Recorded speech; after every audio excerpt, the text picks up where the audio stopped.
This video is about Russia's invasion of Ukraine, and as we see that Russia has invaded Ukraine and taken into and the territories in the dotted lines here, Donetsk and Luhansk territory. These are claimed by self-proclaimed DPR and LPR, which are a secessionist group of Ukraine, and there is more population there in the Ukraine, Russian population there in the eastern side of Ukraine. And also the Crimea had been taken over by Russia in 2014.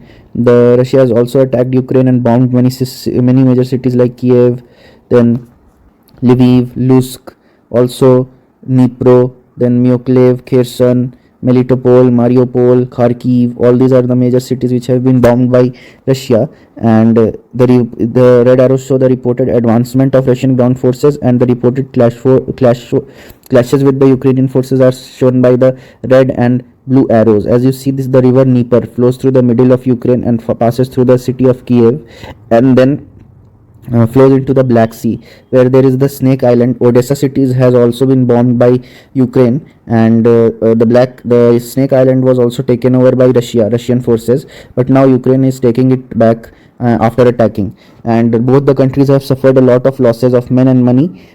As well as Russia is facing a lot of sanctions from NATO countries, so they have closed their airspace for Russia. They are not trading and having they are not trading with Russia. That is, all import and export have stopped with Russia, as well as they have closed the Mediterranean region and the Baltic Sea routes for the Russian ships, so that no Russian ships can ply through there, and it is affecting the Russian economy in a very bad way. So Russia has started to gather more and more gold to support its currency through the gold reserves. That is it is assuring other countries that if it is not able to pay its debts or loans in its currency, then it can pay its debts and loans through its gold reserves. So Russia has started to buy back gold from the Russian market. And also the world is facing the wartime inflation. Almost all the countries are facing wartime inflation. Firstly, there was the COVID effect due to the discovery of the coronavirus in China. And after that, many countries faced a lot of difficulties due to it. All the economies were closed and locked down. None of the sectors were able to function because the economy was closed down. So not the agriculture sector, the manufacturing sector, or the services sector. All three sectors were closed down during the lockdown period, and many people lost its lives. It put a lot of pressure on the healthcare resources of all the countries were put due to the coronavirus. And so after that, Russia-Ukraine war started. So now all the countries are suffering from wartime inflation. Even the countries such as Sri Lanka or Maldives, which were dependent on tourism, they have lost a great deal of foreign exchange reserves during the time of COVID. And after that, the wartime inflation has completely destroyed the economy. They are facing a lot of economic crisis and problem, and they are not able to, as the foreign exchange reserves have been depleted, they are not able to import fuel, fodder, as well as other important and basic amenities for themselves. So they are asking for loans from IMF, World Bank, or other countries. India is supporting a lot and giving a lot of resources to Sri Lanka. But the Russia-Ukraine war has resulted in food scarcity, fertilizer scarcity, oil seed scarcity, then crude oil scarcity and natural gas scarcity, as well as has affected many other sectors, because most of the sectors are dependent on crude oil and natural gas, especially the energy sector. And if there is no energy, the countries will not be able to function efficiently. So this is how the war in one region impacts the world in other regions. And also the NATO forces are still sending arms and ammunition to Ukraine, and they don't want Ukraine to stop the war. I will say that Zelensky is a puppet of American forces and American leaders, and is asking for help from other countries, as well as continuing the war, and he has destroyed his country. He was a comedian, and after that he became the president of the country, and he has destroyed his country by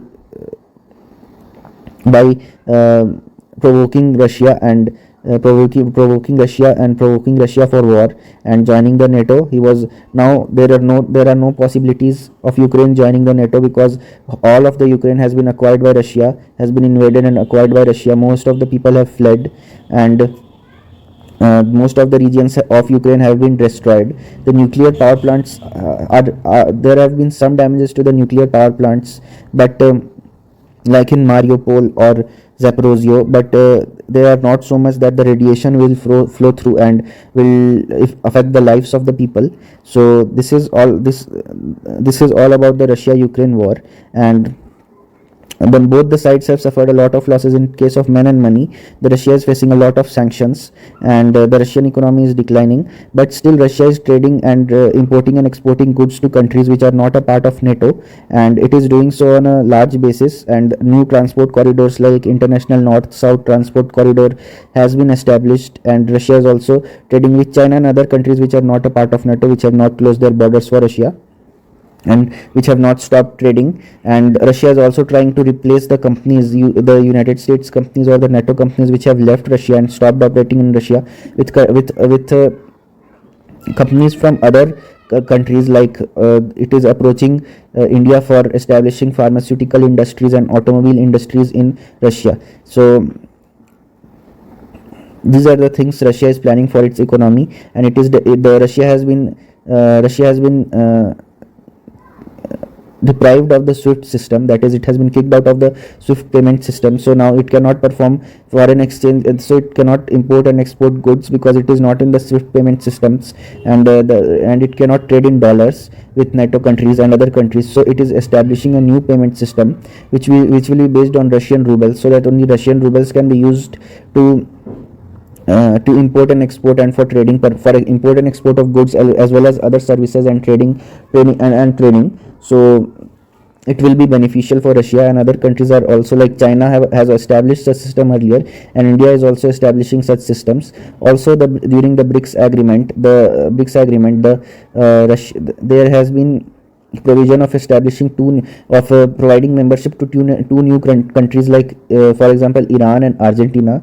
So they will also become a part of BRICS, maybe not now but a few years later, or next year in the next meeting. So it will also be beneficial for the BRICS organization. The world order is shifting from westwards to eastwards. The West is trying its best to stop the Eastern Asian region or Eastern countries, but they are developing a lot faster than the Western countries, because the growth rate and the GDP growth rate is very much faster than the other Western countries. The Western countries are much more developed, but these countries are less in the Eastern region, are less developed, and so their growth rate and GDP growth rate will obviously be faster. So now this is all about the Russia-Ukraine war.